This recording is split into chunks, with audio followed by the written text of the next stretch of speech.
Madame, Monsieur, bonsoir et merci de la fidélité à ITV en ce 9 avril 2020.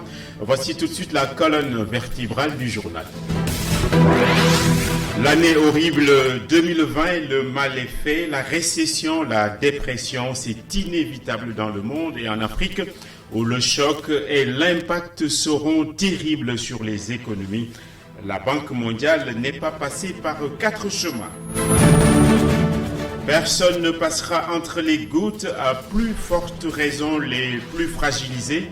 Reportage en divers quartiers dakarois où les gens ont fait état de beaucoup d'angoisse et d'inquiétude. On ne vous oublie pas et on ne vous abandonnera pas, c'est le message délivré aujourd'hui par le ministre des Affaires étrangères à l'endroit de nos compatriotes expatriés rendus exsangues et vulnérables par le virus, loin des yeux, près du cœur. Le consommé local et la production nationale sont une vieille rengaine, donc à maintes fois rabâchée, mais ça n'est plus un choix aujourd'hui, c'est une nécessité face aux leçons délivrées par le virus. C'est aujourd'hui chacun pour soi. Le Sénégal, c'est un pays œcuménique par excellence où chrétiens et musulmans sont frères et sœurs. C'est encore plus vrai en ce week-end pascal marqué par le partage et la solidarité, même si le virus tente de faire écran. Emmanuel Macron a-t-il voulu encourager le professeur Didier Raoult en allant ce jour à sa rencontre dans son institut à Marseille? Le professeur persiste et signe en tout cas dès les premières heures de la maladie. La chloroquine a bel et bien des effets positifs. La communauté scientifique est absolument divisée sur la question. Le développement de toutes ces titrailles dans un moment.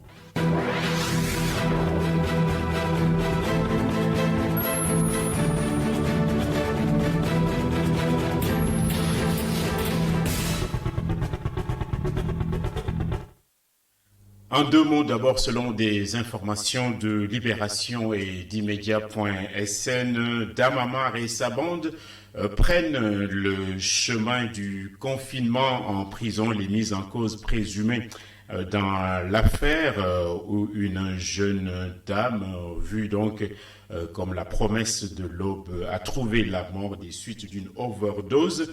Les mises en cause ont été placées donc sous mandat de dépôt par le juge du 8e cabinet.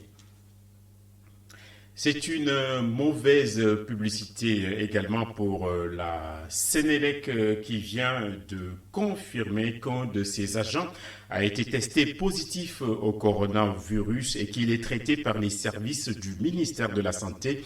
Les personnes qui sont entrées en contact avec le malade ont été rapidement placées en quarantaine.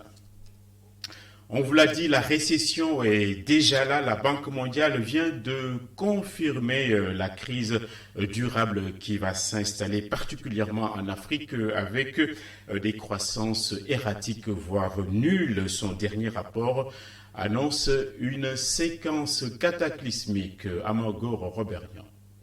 Une baisse de la croissance économique qui devrait passer de 2,4% en 2019 à moins 2, voire moins 5% en 2020. C'est ce que prévoit la Banque mondiale comme impact économique en Afrique de la crise sanitaire actuelle. Un tableau d'autant plus sombre qu'il présage la toute première récession économique du continent depuis 25 ans. Dans son rapport, l'institution multilatérale indique que l'Afrique du Sud ainsi que ses deux voisins du podium des plus grandes économies régionales, le Nigeria et l'Angola, en pâtiront également. Dans les deux régions qui connaissent la croissance la plus rapide, à savoir l'Union économique et monétaire ouest-africaine, UEMOA, et la communauté d'Afrique de l'Est, la faiblesse de la demande extérieure, les perturbations des chaînes d'approvisionnement et de la production intérieure tireront l'activité au sein de l'Union économique et monétaire ouest-africaine. Cependant, le Covid-19 coûtera à la région entre 22 300 et 47 100 milliards de francs CFA en perte de production pour 2020. Selon la Banque mondiale, Covid-19 pourrait déclencher une crise de la sécurité alimentaire en Afrique Elle table sur une réduction de la production agricole de 2,6% dans un scénario optimiste et jusqu'à 7% en cas de blocage des échanges. Dans le même temps, l'Afrique subsaharienne pourrait perdre jusqu'à 25% de ses importations. L'institution de Bretton Woods insiste sur la nécessité d'apporter une réponse politique adaptée. Les solutions devront refléter la structure des économies africaines marquée par la place importante du secteur informel et tenir compte des contraintes spécifiques auxquelles sont confrontés les responsables politiques. Le chemin de croix commence également pour les couches vulnérables ainsi que les segments de la société sénégalaise fragilisés, eux aussi qui ne savent plus où donner de la tête en cette période de grande difficulté entre Grand Dakar, Hariala, aux Liberté 6, Barak. Beaucoup ne savent pas en ce moment où ils doivent donner de la tête. Abdourahmane Ly et Seleman Diallo. Ils sont nombreux à avoir des difficultés à joindre les deux bouts. Une situation qui se complique dans ce contexte pandémique. Cet homme est père de 4 enfants. Il habite dans une maison qui abrite au moins 15 personnes. Son angoisse, nous apprend-il, a commencé le 2 mars, quand le Sénégal a comptabilisé son premier cas de coronavirus. Je suis resté 2 semaines sans fermer l'œil. Cette situation est plus que compliquée. On essaie de s'en sortir avec les moyens du bord, car j'ai une famille et je dois m'occuper d'elle. Dès les premiers cas de coronavirus au Sénégal, j'ai pris des mesures et j'ai convoqué une réunion avec les membres de ma famille. Et je leur ai conseillé de faire des réserves. Une situation économique compliquée que cette dame est également en train de vivre. Nous l'avons rencontrée à Hariala, en train de discuter avec son amie qu'elle est venue rendre visite. En attendant que la situation revienne à la normale, cette vendeuse de friperie a su trouver une alternative. Très difficile. Je l'avais très difficile. Je dépensais 1000 francs par jour. Maintenant, ces 1000 francs, je les divise en 2 pour essayer de m'en sortir. C'est juste une façon d'essayer. Je suis juste en train de trouver une solution. Je ne sais pas si ça va continuer à la longue, mais là, pour le moment, ça va. Mais je pense qu'à la longue, je ne pourrai pas. Une solution que cette autre dame n'a pas su trouver. Elle dit que le coronavirus lui a fait perdre beaucoup de son chiffre d'affaires. Si la situation persiste, elle n'hésitera pas à jeter l'éponge. Nous n'avons vraiment pas d'autre solution. Je suis en train de vendre, comme vous voyez, mais c'est parce que je n'ai rien d'autre à faire. Nous vivons des instants assez compliqués de notre vie, sachant surtout que nous devons payer à la fin du mois l'électricité, la location, entre autres. Et si ça persiste, je serai obligée de rester chez moi. Et vous savez, c'est vraiment compliqué. Une population qui insiste sur le respect des mesures édictées par les autorités sanitaires, dans le but surtout de leur permettre de retourner à leurs occupations. Oui, c'est dur quand même, la circulation des biens ainsi que des personnes, au même titre que le commerce, sont très affectés par la violence des événements. Le Sénégal n'y échappe pas, bien sûr, mais on doit à la vérité de dire qu'il y a eu de l'anticipation ainsi que la mise en avant de ce qu'on appelle le principe de précaution et de responsabilité. Ainsi, les stocks sont assurés pour au moins 3 mois, a assuré Madame Aminata Assom Diatta, ministre du Commerce, qui était notre invitée ce matin à la radio. Cher Hassan Fall et Mafalfal. Le commerce, un des secteurs qui résiste encore à la crise sanitaire qui sévit dans le monde. Si le commerce ne subit pas de plein fouet les conséquences du coronavirus, c'est parce que ses acteurs avaient déjà pris les devants. Pour la question de l'approvisionnement, nous avons pris toutes les dispositions avec les acteurs, notamment les commerçants, donc qui ont anticipé et donc ont fait des commandes, ce qui nous permet quand même d'assurer un approvisionnement correct du marché et donc de veiller sur en tout cas la stabilité des prix. Une précaution qui aura permis à l'État d'accompagner les importateurs afin de commander une quantité de denrées bien avant la fermeture des frontières. Pour ce qui est de l'importation, comme je dis déjà, nous disposons d'un très bon approvisionnement Et les importateurs également ont anticipé sur leurs commandes, donc ce qui permet de noter qu'il y a déjà des arrivées de cargaison que nous attendons durant le mois d'avril et durant le mois de mai. Des approvisionnements qui doivent permettre à la nation d'être bien fournie en denrées pour une certaine période. Nous avons des stocks qui peuvent nous permettre un approvisionnement correct sur une période de 3 à 6 mois. Et nous savons aussi qu'il y a une production locale qui est là. Et nous savons également que c'est difficile pour un pays de rester pendant 3 mois enfermé. Et donc nous pensons qu'avant que les stocks disponibles ne soient épuisés, nous aurons le temps d'avoir d'autres produits. Toutefois, même si le secteur du commerce se porte bien pour le moment, pour la ministre du Commerce, cette période doit être saisie pour booster au maximum notre production locale afin d'assurer définitivement notre autonomie alimentaire.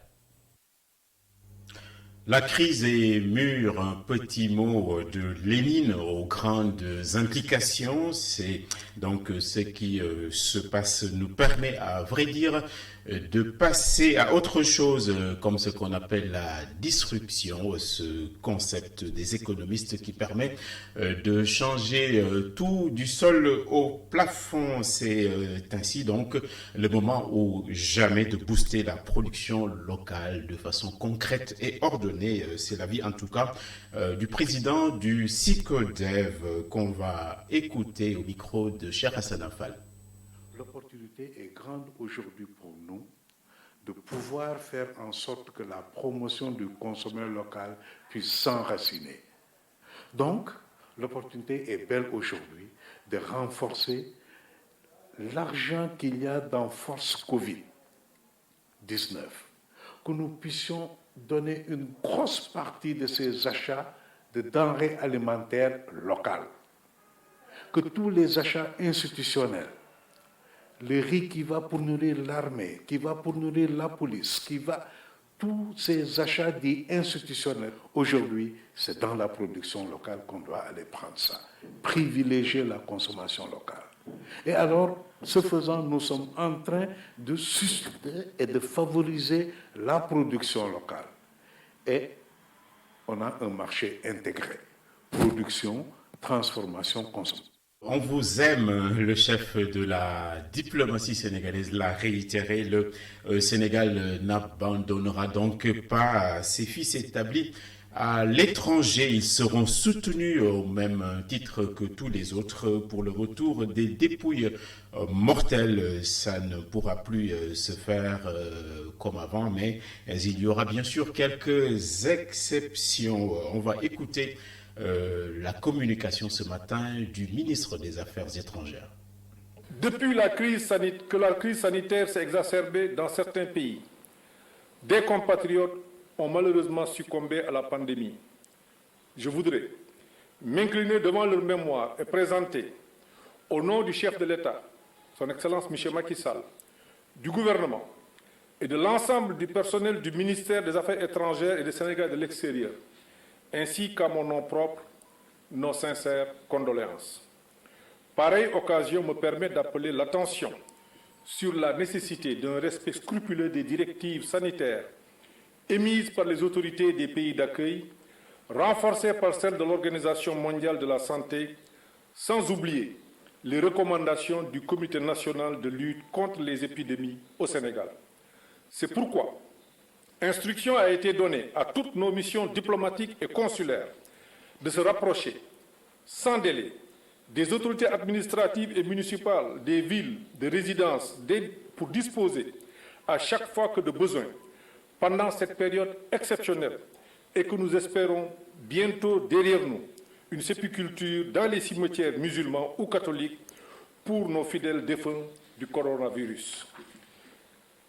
C'est cette période de guerre contre un ennemi invisible, nuisible et insaisissable commande une fois de plus une union sacrée autour du chef de l'État, une mobilisation de toutes les énergies, une vigilance accrue et un respect strict des mesures édictées par nos autorités sanitaires pour vaincre cette maladie. Ensemble et avec le soutien de tous, nous réussirons. Voilà, tout le monde donc aura une sépulture digne et avant lui, le point des examens virologiques a été fait par le ministre de la Santé que nous allons à nouveau écouter. Ce jeudi 9 avril 2020, le ministère de la Santé et de l'Action sociale a reçu les examens virologiques suivants.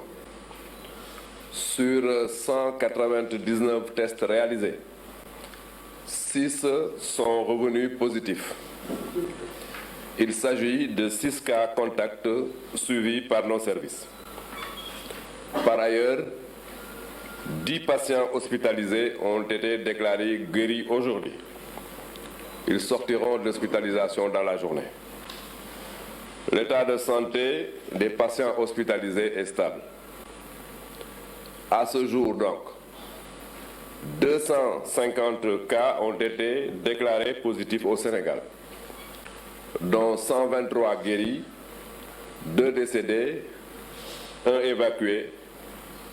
Par conséquent, nous avons 124 patients sous traitement dans nos hôpitaux. Au regard de la nouvelle tendance épidémiologique marquée par l'apparition de cas à transmission communautaire, le ministère de la Santé et de l'Action sociale exhorte les populations au respect scrupuleux des mesures de prévention collective. Et nous revenons sur la grille de lecture des conséquences économiques de cette crise. La délégation à l'entrepreneuriat rapide va-t-elle mettre la pédale douce? Pas de réponse immédiate et définitive pour le moment, mais elle aura du pain sur la planche, donc dans l'après-crise. Où elle devra donc réanimer beaucoup de PME. Kessendo. Le PIB sénégalais est en chute libre. À cause de la pandémie de Covid-19, notre produit intérieur brut devrait tomber à 3%, une véritable dégringolade qui touche de plein fouet les petites entreprises gérées par l'ADER. Nous avons eu à financer pas moins de 31 milliards de francs CFA au bénéfice de 200 000 entrepreneurs qui sont en train de travailler, qui ont été affectés par cette crise. Rien que ce matin, à 6h du matin, j'ai eu 2 messages et à 8h tout à l'heure dans ma voiture, 3 personnes m'ont appelé, des bénéficiaires de l'ADER et qui nous disent très simplement, ils ont eu à mettre au chômage technique au moins 7 à 15 employés. Les secteurs qui, je dirais, en profitent de plus en plus, c'est tout ce qui est transport.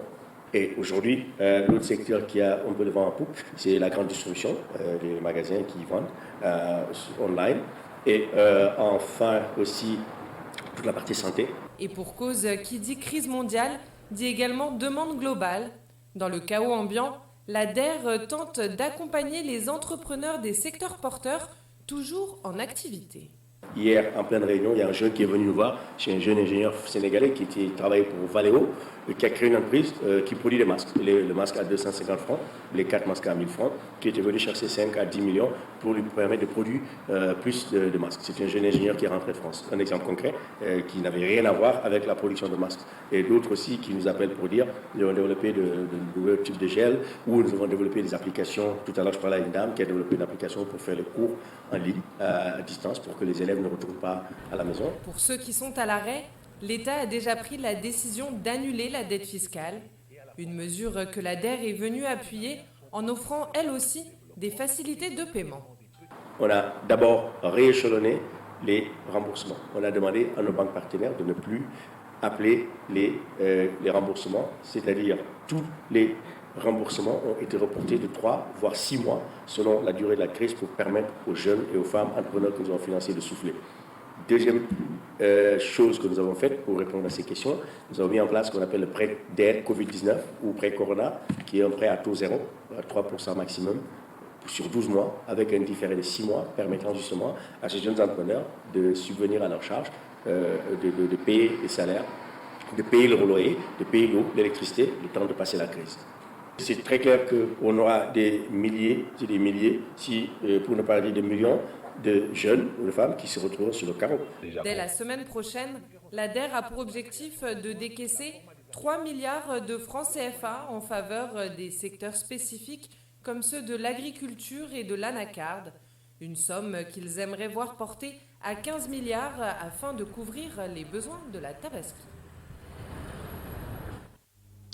Un autre dispositif également qui a beaucoup aidé la ville de Wuhan en Chine dans sa lutte gagnée contre le virus, c'est l'outil numérique et la géolocalisation.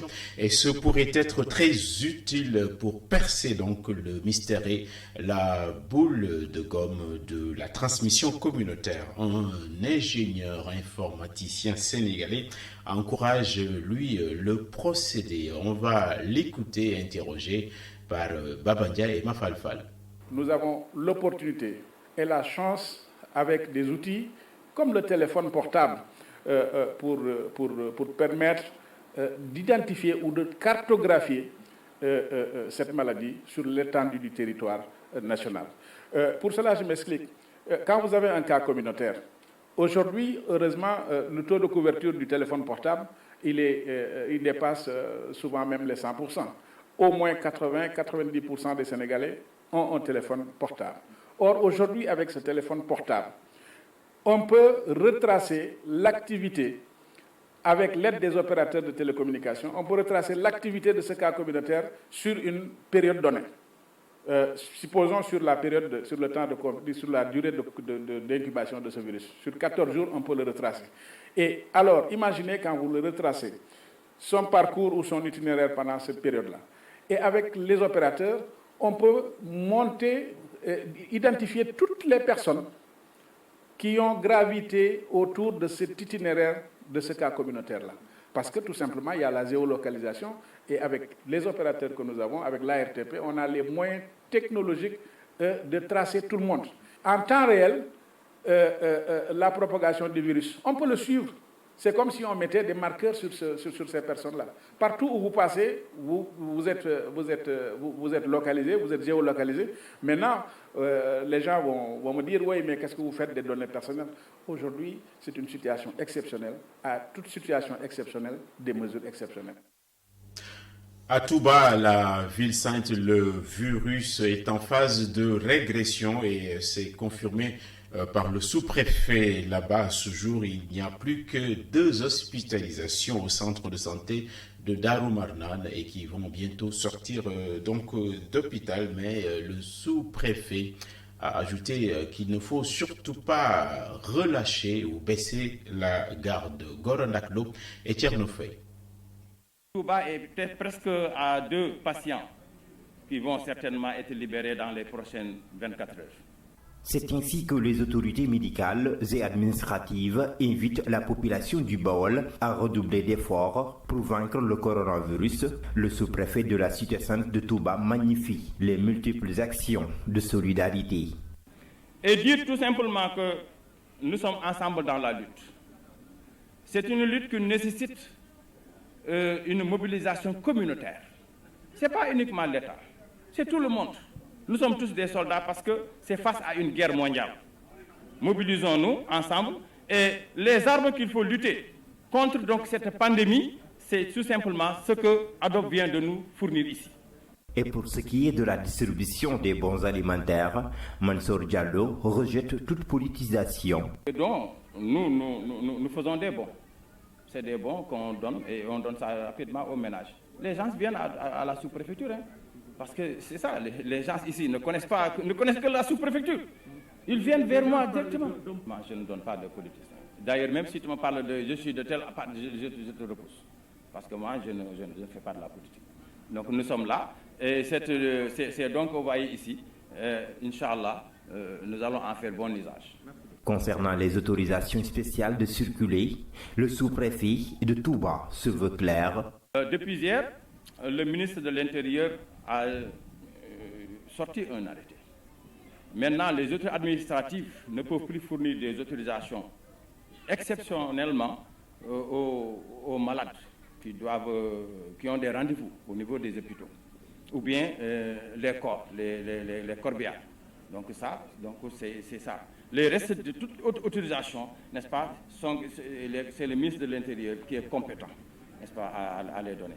À Touba, bonne volonté, associations et politiques poursuivent leur élan de solidarité pour appuyer les familles démunies en cette période de crise.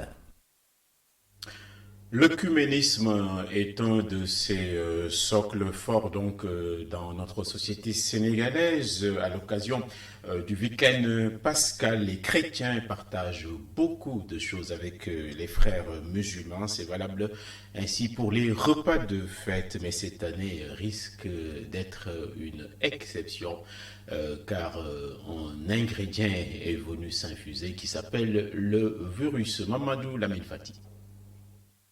À cause du coronavirus, plus de chemin de croix, plus de messes et pas de ngalah pour cette année, pour respecter la décision de l'Église. On est né, on l'a trouvé ici, donc chaque année, durant cette fête de Pâques, c'est le partage avec nos amis musulmans. Et nous avons vu que depuis cette décision, parfois les gens nous taquinent pour nous dire, même si vous voulez faire ces ngalah-là, mettez-les dans des sachets, mais souvent c'est avec, ils nous taquinent en disant cela. Ce n'est pas de gaieté de cœur que nous allons manquer à cela, parce que nous savons que c'est un partage entre nous et nos parents musulmans, et on est un peu déçus par rapport à cette situation, parce que presque en cette période de l'année, même si on n'est pas là à la maison, à chaque fois on appelle pour coordonner pour ces ngalah. Mais malheureusement, la maladie nous a imposé sa loi et nous ne pouvons que nous plier à cette décision. Les femmes au premier plan pour la préparation du ngalah sont obligées de se conformer à la décision de l'Église. Mam Mendy habite avec des musulmans. Elle se dit déçue de ne pas préparer cette année le traditionnel ngalah. Le fait que le repas du ngalah n'ait plus lieu, il faut que nos parents musulmans puissent nous comprendre. Parce que certains sont en train de partager dans les réseaux sociaux que les chrétiens ne veulent pas faire du ngalah. Alors que chaque année, ils partagent avec nous leur mouton de Tabaski. Et ça ne devrait pas se passer ainsi. Il faut que les gens comprennent que c'est à cause de la maladie que tout ça n'a pas eu lieu. Quand ils disent ça, cela nous fait honte. Si c'était tout simplement à notre niveau, on l'aurait fait. Mais il faut comprendre que le coronavirus nous impose cette situation. Ils ont toujours vécu en harmonie et partagent chaque fois les repas de fête. Mais cette année, ce ne sera pas le cas à cause de la pandémie de la COVID-19. Et c'est à présent le momentum pour ce qui s'agit de nos correspondants. Et nous avons ce soir Momar Alessignan depuis la ville de Saint-Louis. Quelles sont donc les dernières évolutions, Momar, chez vous sur le front de la maladie? Bonsoir Hassan Gueye. À Saint-Louis, la situation par rapport à la COVID-19 est encore stable puisque Saint-Louis n'a pas encore enregistré de nouveaux cas ces dernières 48 heures. La capitale du Nord reste avec ses 4 cas qui sont bien pris en charge et bien suivis au niveau du centre de traitement. Il faudra également signaler que par rapport toujours à la prévention et à la lutte contre cette pandémie qui est la COVID-19, la brigade régionale de services d'hygiène, grâce à un appui conséquent de la commune de Saint-Louis, va procéder à une grande opération de désinfection de l'ensemble des quartiers de Saint-Louis. Un calendrier a été établi et on rappelle que ces opérations vont se dérouler la nuit. Hors de Saint-Louis, à Rosso, Sénégal, le dispositif sécuritaire a été renforcé pour bien veiller à cette disposition qui veut que la frontière entre le Sénégal et la Mauritanie soit fermée.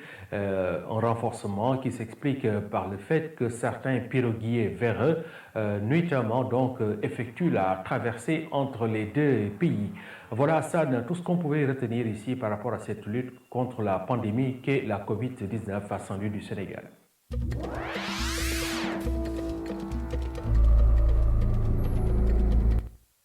Le monde est irrespirable en ce moment, quand bien même le président français s'est rendu à Marseille pour rencontrer le professeur Didier Raoult à l'Institut hospitalier de Marseille. Le professeur et est en effet le premier médecin à prôner l'usage de la chloroquine dès l'apparition des premiers symptômes du coronavirus. C'est une information, donc on le voit sur l'image à l'écran, qui a été délivrée en premier par BFM TV en France, la chaîne d'information en continu. Lueur d'espoir aussi en Espagne, où selon le chef du gouvernement, l'incendie est en passe d'être maîtrisé. L'incendie, c'est le coronavirus. Pedro Sanchez a évoqué un déclin de la pandémie qui est en train donc de s'amorcer dans son pays. L'Espagne est très endeuillée par le coronavirus avec plus de 15 000 morts. L'Italie, au moins, donc 100 médecins là-bas ont été emportés et tués par le coronavirus. C'est ce qu'affirme aujourd'hui l'Ordre des médecins italiens. Il y a également une trentaine d'infirmières, d'infirmiers et d'aides-soignants qui ont perdu la vie à cause de Covid-19. Et enfin, un demi-milliard de personnes, c'est-à-dire 500 millions donc d'êtres humains sont menacés actuellement par la pauvreté selon l'ONU. Les dégâts du coronavirus n'auront donc aucun équivalent sur le plan historique. Une ONG qui s'appelle Oxfam a ainsi demandé la mise en place de ce qu'elle appelle un plan de sauvetage de l'économie donc universelle.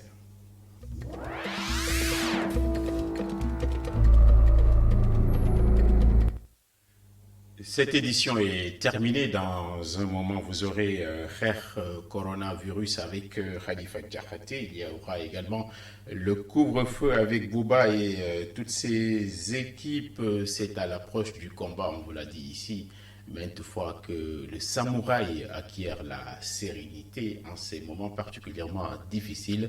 Nous devons être chacun un bloc de courage. Merci de l'attention et bonsoir.